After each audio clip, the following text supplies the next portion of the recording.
Got some sad news. She tragically burned up in a fire. And I'm going to get more into that in a bit. But first I wanted to cover, because this is obviously off grid, need to cover what we're doing for this big cold front that's coming. It's supposed to get down to 8 degrees below zero tomorrow night. Tonight's getting down to 16, which is okay. I mean, 16 is no big deal. We can handle 16 degrees for one night easy. But the -8, and then there's going to be a wind chill, I think, of -30. So behind me is north. So that's south. And I can already feel a pretty, I wouldn't say stiff breeze, but there's a good breeze coming from the north. So I can feel the cold coming. So tonight is supposed to get down to 16 and it's supposed to snow. Not a huge concern, like I said. We're staying really warm in a little tiny house. Carolyn fell asleep. She normally starts the fire before she goes to bed. I put in the wood before I go to bed, and then she goes to bed a little bit later than me. Well, she fell asleep, and so at 2 o'clock she got up and she started a fire. So that was the only time that this whole winter we've had to get up in the middle of the night. Now I suspect tomorrow night when it gets down to -8, then I'm going to have to get up, start a fire. Again, no big deal. One time out of an entire winter wouldn't be too bad. I've talked about the water, and I'll put an up net box at the end of this video to that water video and how we're gonna keep from it freezing, but it's not that difficult. Basically, I've got ventilation running from inside the house out to the tank, the IBC tank, and that helps keep the water pump and everything warm. But I'm also gonna fill the water tank tomorrow with well water, and the well water will keep it about 58 degrees, raise the temperature. And overnight, we may only lose 10 degrees out of that water tank. So I'm not too worried about the water, not too worried about the house, which leaves the chickens. A lot of people do a lot of crazy things when it comes to chickens. First thing they'll do is they worry about their chickens about wintertime more than they do in the summertime. Chickens are more winter hardy, especially if you have a chicken that says winter hardy. We have Americanas and Brahmas. Now Brahmas are like super winter hardy. They're like Alaska winter hardy. They even have feathers on their feet. So we have Brahmas and we have Americanas. Now this is going to be a little bit chilly for the Americanas, but we've gotten this cold before last year with our chickens. Typically they won't come outside when it's this cold. Thursday's cold. They'll stay inside their coop. They also stay inside when it's raining. They not totally stay inside, but they stay inside quite a bit when it's raining and when it snows. We used to have a rooster, and last year we had so much snow that the tarp ripped on us. It wasn't a big deal. I just had to replace it, and then I had to get another tarp. Well, we were stuck in here because it snowed, so I had to wait a day or two. That rooster would come up to the edge of the coop door, look outside, and it almost was like he was and go back inside, disappointed he couldn't come outside. So these white ones are the Brahmas. They're super hardy winter birds. That's Americana. Well, I say Americana. These are all chickens that we bred. And so they're kind of mixed breeds. There's a few full-blooded Americanas, but I don't think that is one. She's half Americana. I guess all the Americanas are up underneath there, underneath the chloroplast. So they're all thinking they're going to get fed. They got corn out here. That's another thing that we've done to keep them warm is we've been feeding them corn. We went out the other day to buy some chicken feed just because it's been kind of muddy out here and I didn't want to get all that grass in there and get all moldy and everything. So we went out and bought some chicken feed.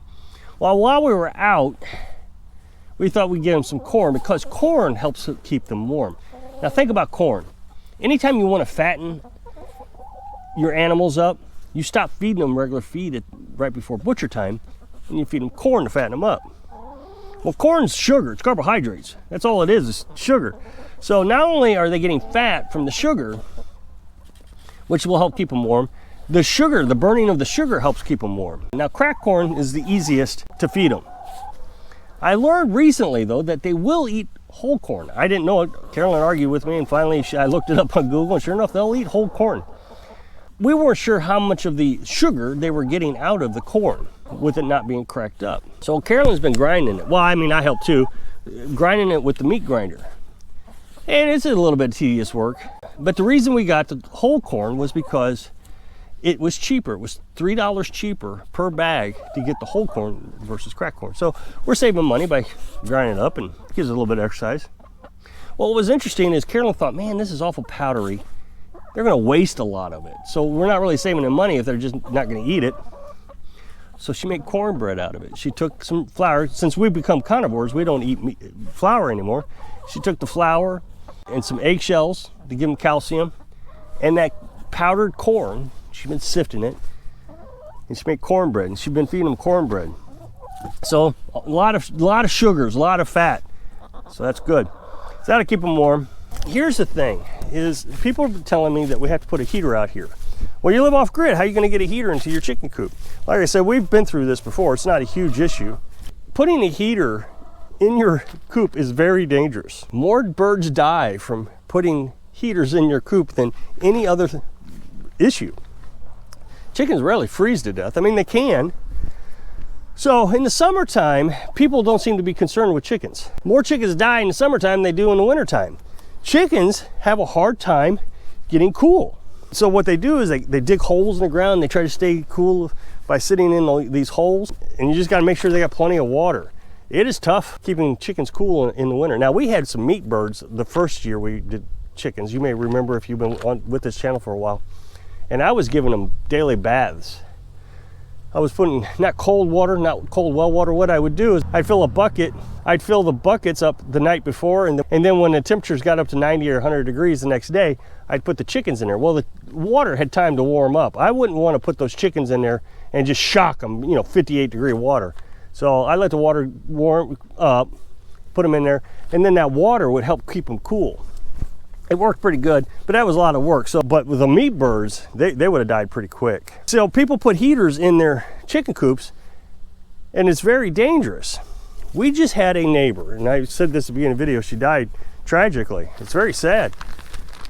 Had a neighbor last year who put a heater in their chicken coop, and the chicken got up against the heater or the light or whatever it was. Must have been a light, or they knocked the light over and busted it. I'm not sure what really happened. But this is typical, and it caught the chicken's feathers on fire. So now the chicken is running around trying to put its feathers out, of course, and it caught the whole coop and chicken run and everything on fire. So it's very dangerous. Don't put a heating source out there with your chickens, because what chickens do is they roost. They get on things and sit on them. Well, here you got this nice warm light or whatever it is you got. What do you think they're going to do? They're going to jump up on it to stay warm, like a moth to a flame, and they're going to catch on fire, and you're going to kill all your chickens. The better thing to do is get yourself some insulation. Last year, we didn't have insulation. It wasn't that cold, but I mean, it probably 10 degrees outside, whatever it was. And I came out, and all the birds are in the chicken coop. And I stuck my head in there to count them and make sure they were all in there. And it was 20 degrees warmer in there. Now, I mean, I just felt the temperature difference, but I went back into the house and I got my laser thermometer right here. And you can click it and it tells you how. So this tarp right here is 37 degrees, 38 degrees. And then I took it inside and it was 20 degrees warmer. The thing is they sit up here at the roost. So the roost is up here at the top. So they're all up here at the top. Their body heat warms the coop quite a bit. I mean, like I said, 20 degrees. So if you Google it, winter hardy birds are pretty good at temperatures around 15 to 20 degrees.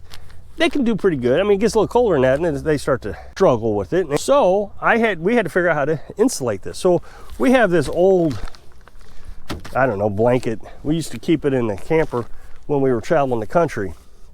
And when we get really cold at night, like 10 degrees, we put this blanket on. Well, we don't use it anymore. It's been sitting out here in the camper. It's all dirty. So we've been using it to insulate our coop. So right underneath here, you can see we got the blanket. And then we put the tarp on top of it because, of course, it's going to snow. But also, since the wind is going to be hitting this side of the chicken coop, because that's north, it's going to be hitting this, we put a tarp on this side primarily so that wind won't seep into the cracks and the seams of the chicken coop. That would remove all the heat from the coop. This will help keep it insulated, And hopefully we can raise the temperature in there to, you know, 20 degrees or so. And the other thing is we'll have that snow on top of it, which will help keep it insulated also. Snow is a really good insulator, actually.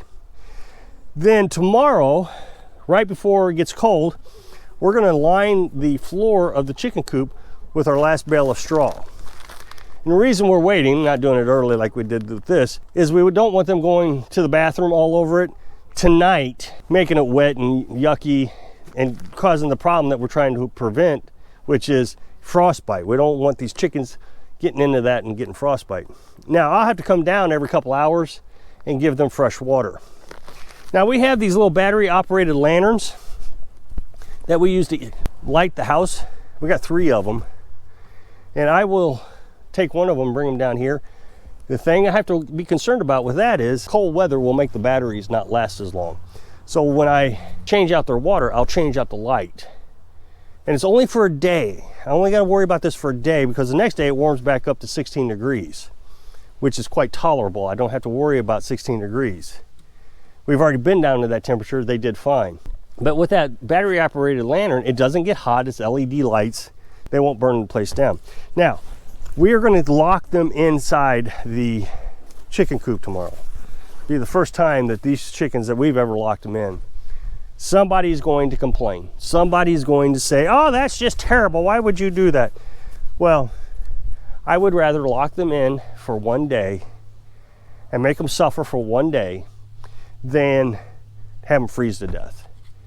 And I think that's the problem, is people try to get sensitive instead of being realistic and saying, look, they're going to freeze to death. You know, we're going to put them in there. Their body heat's going to keep them warm. Somebody's going to complain and say, well, you should be on grid or should get rid of the chickens or something. Here's what I say. We've all watched Little House on the Prairie. Laura Ingalls, I'm pretty sure, is based on a real character. She wrote her own book. They lived in Minnesota. They had Minnesota winters. They had chickens. They had horses. They had all those things. And farm animals do have to endure these kind of temperatures. It's just the way it is. I don't get it. You know, cows are out there in the fields. Nobody's bringing them in, putting them in heated conditions. I think humans have just gotten too sensitive. So I think it's just perspective and doing your research and understanding what it is you got to do to take care of your chickens. So if you'll click this up next box, take the video where I was talking about the water. So I hope I can inspire you to endure this weather so you can live your dreams. Thanks for watching.